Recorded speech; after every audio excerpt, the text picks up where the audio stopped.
Hello, hello, hello. Welcome. This is the Feminine Inquisition. This is Tiffany. We're going through the new tarot deck to be released, shipping out to you in October. Pre-order, like, share, comment, whatever you want to say. It's the Cosmic Womb Tarot. Here it is. That's the back of the card. We worked really hard on this, my friend Alice and I. So just some ideas for you to take away. This is a reveal video. It's not a reading. Furthermore, the cards that you'll see are not the size of the actual cards. These are the original illustrations, and the actual cards will have more details, the border, numbers, some glyphs from zodiacs or planets, as this deck is going to show you the astrological correspondence for each card. Furthermore, it is powered by the number 6 because the extra card is the Cosmic Womb, and it's number 42, the answer to the universe. And it is all about what it means to be human, and that the answer is the divine communion or union of matching in harmony the masculine and the feminine. And so all the 6s will play its part in the deck, as well as the devil, right? Okay. The devil is 15, which reduces to 6. Anywho, today's special guest is the Chariot. Hi, welcome back. The Feminine Inquisition here. My name's Tiffany. We're still going through the major arcana of the new deck, the Cosmic Womb. Just to give you some details, this is not the size of the card. This is the original illustration, yeah? Perfect. Also, this deck is charged by 6s because the extra card, the Cosmic Womb, is number 42, right? Today's guest is the Chariot. Here we are. Now, we are all born into a paradox. This is a special quote that I don't have the full words for, but I almost married someone because, well, it just really touched me. And we are all born into some form of paradox. We feel deeply about one particular thing and as deeply about something else that takes us into a completely different opposite direction. That's what it means to be intelligent. That's what it means to be human, to hold all things, right? Now, this card is tied to Plato's allegory of the chariot, which is normally with winged birds and goes to high places of great virtue. And instead of it being on wheels, what it does is that both of the horses need to come together, acknowledge one another, and work together to take action to lift the chariot, right? To move it, right? Because the paradox is that this card is a card of movement, but it's parked. So the contradiction even shows up in the illustration. And you are not only the driver, whipping everything into shape in your life, but you're also the light and dark. So these are pieces of you that you have not yet fully accepted, integrated, or accepted. Perhaps, yes, you do that thing which is very low vibrational, visceral, the compulsions of being human, right? Maybe as a coping mechanism, or maybe as just a great delight. But it's a desire that maybe, what do we call those? Guilty pleasures, right? Maybe, yes, you see yourself in both of these, but you don't accept it. So you shame yourself for it, right? Even that's not integration. So you may be embodying both, but it is causing a conflict within. And in order for this chariot to move, we have to solve that puzzle.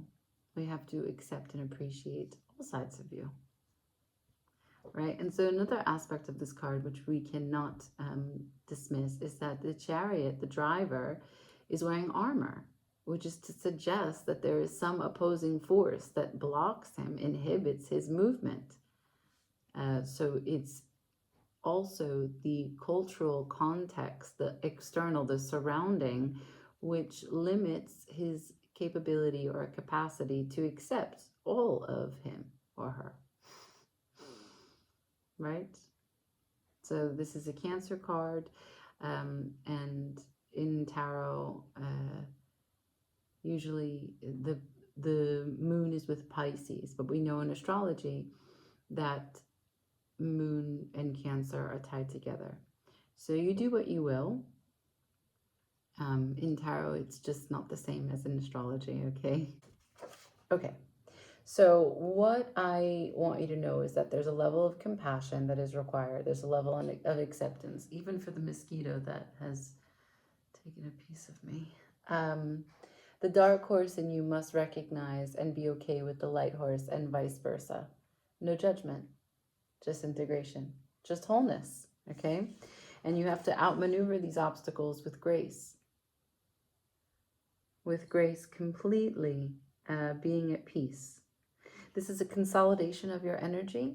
This is a leveling up. 7 in tarot is about self-development. So this is a card of progression in terms of self-awareness and movement. Okay? Right. So regardless of the contradiction or the paradox or all aspects of yourself, real progress is made is when you come into wholeness. So I've got some other decks here. We're going to go in. We're going to use the Light Seers and the Wild Unknown. I think the Chariot and the Wild Unknown is beautiful, but I just didn't really get why the Chariot has a pentacle around its neck for some time. I just, you know, it's a water card, but this is how it's drawn. And so we take notice of it. That's it. Just put it in your pocket. But as I told you, these videos that I'm doing are going to show you how the illustrators have drawn themes and connected other cards in tarot because they are co-activators. They are somehow in the orbit, in the constellation, in the world of this energy. And some of it can be subconscious, some of it can be conscious. You don't know. It's not like you can interview the artist and say, hey, Kim Kranz, what were you thinking? I mean, I suppose with social media you can, but that's not the fucking point. It's art and it's interpretation and it's what feels right. And it's me telling you my take on it, right? So here, I'll show you what I can see. This is the 7 of Wands, and the 7 of Wands is the same number, self-development, but the 7 of Wands for me is when you've asked for this next level, this leveling up. And you have to prepare yourself for this energetic rush that's going to happen because you don't have the faculties for this next level on your own. You have to commune with something that's bigger than you, greater than you. And bit by bit, you call in to manifest the opportunities to take a greater responsibility in whatever it was that you were asking for. Greater expression, greater understanding, greater connection, greater sensation, greater voice. This, I'll put them side by side so you can see. So this is light inside and dark outside. And so I tie these together like that. Right.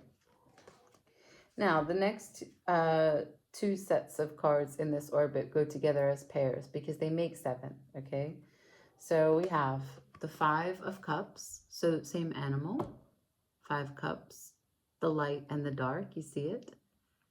And then the 2 of Cups. And we know that in the 5 of Cups, what usually is seen in the typical Waite-Smith is a character is really heavily focused on 3 cards that have spilled and for some reason not able to see that 2 are still upright. Okay, so here we have 5 of Cups, sadness, light, dark, heaviness, and then we have the 2 of Cups, which is the equal and shared responsibility of give and take, of reciprocity, right? And this is Cancer, Venus in Cancer. So it ties astrologically as well. And the reason why I am showing you this is because, well, yes, the 2 cups are the only ones up, but when you start to think of yourself as more important, more victimized, when you start to become so subjective that the experience is just about you, you come into this place. So ego can be both extremes. That you deserve everything and you're righteous, indignation, or that you don't deserve and you're a victim, and people haven't given you, and this happens to you a lot, and why, and, and, and.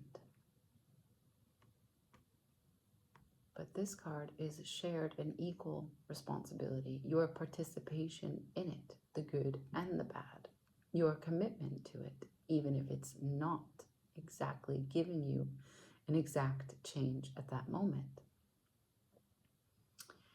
This is unwavering for the bounty that is available in this shared reciprocity,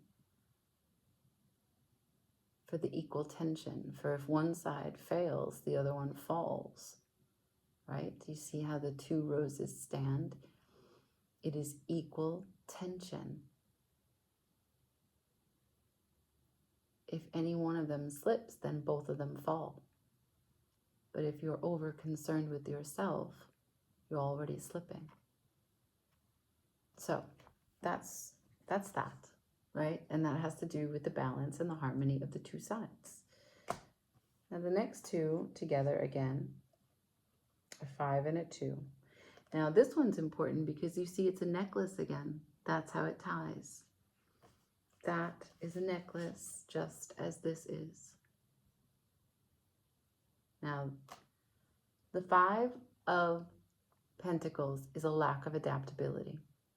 Yes, loss, separation, left out in the cold, abandonment, but really it's a lack of adaptation. Life is asking, Pentacles, it's real world, material world. Life is asking for adaptation. The kind of security or stability that one thought they were in and experiencing is moving. But change is the only constant. So it's normal, it's to be expected. And it is the fixed perspective that makes it sad.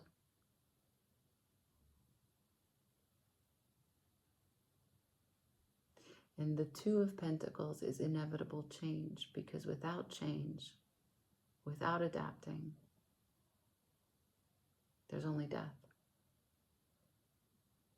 Recognizing that this everlasting, eternal flux of the infinite loop is your participation in life, the natural order of life, natural order of things. So if you deny this, you feel this.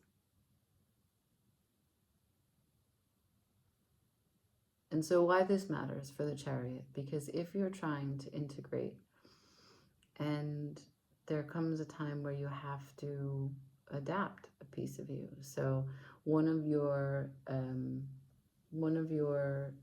compulsions is not, it's just irreconcilable. You don't know how to accept it without feeling shame. So a piece of you has to adapt. Now you can do something less shameful, or you can change your perspective so that you can see it in a different light. But this requires you to change rather than be fixed. Accept and integrate rather than abandon. The 5 of Pentacles is usually when you abandon yourself more than anyone else has done it to you. Okay? Now, last card that I associate with the Chariot is, according to this deck, is the 4 of Cups. And while this card is hard to explain through the visual, it's a mouse on 4 cups, a little weird. A mouse wouldn't be able to walk on 4 cups like that. Well, maybe, I'm not sure. But we see the moon. And we know that the 4 of Cups is when you are so engrossed in 3 cups that are spilled that you can't see the one that's being offered. And so in this sense, it's about taking your emotional adaptability for granted. That bird. I want to take that bird for granted. So, yeah, you cannot think for any one moment that a piece of you doesn't belong. You cannot think so badly about yourself that you isolate you even from you. You cannot hide from you. Right. Okay. Gratitude that you are coming into this life with your white horse and with your dark horse. We move on to the light seers. This is a light seer's chariot. More fire here, right? More color, more movement. They don't look parked at all. All right. Recognizing the connection to the star.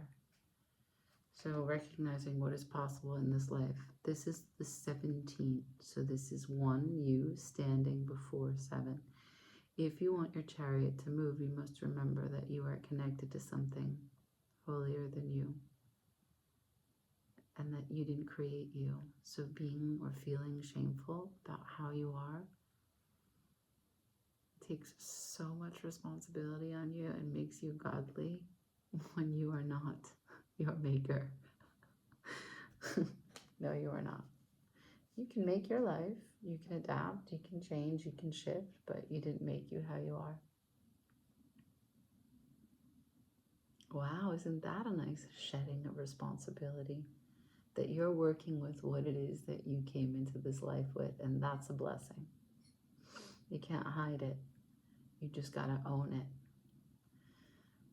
So if you have that dream in your mind, that star vision, you've got to put work into it.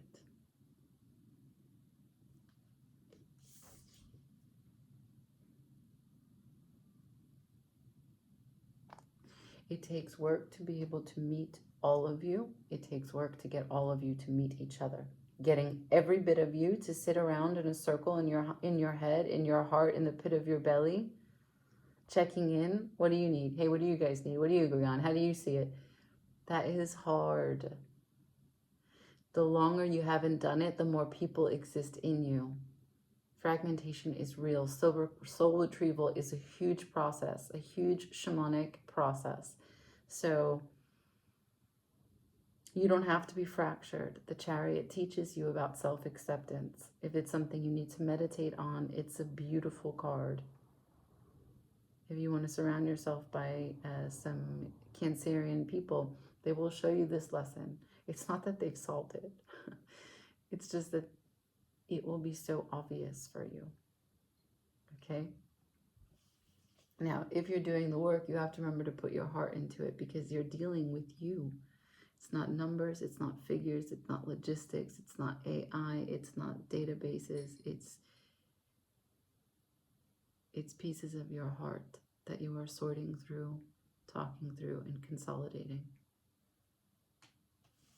And when you finally arrive to some hard truths and you start negotiating with yourself and you want to cut corners, just remember that even if you're making changes and you say bye to some things,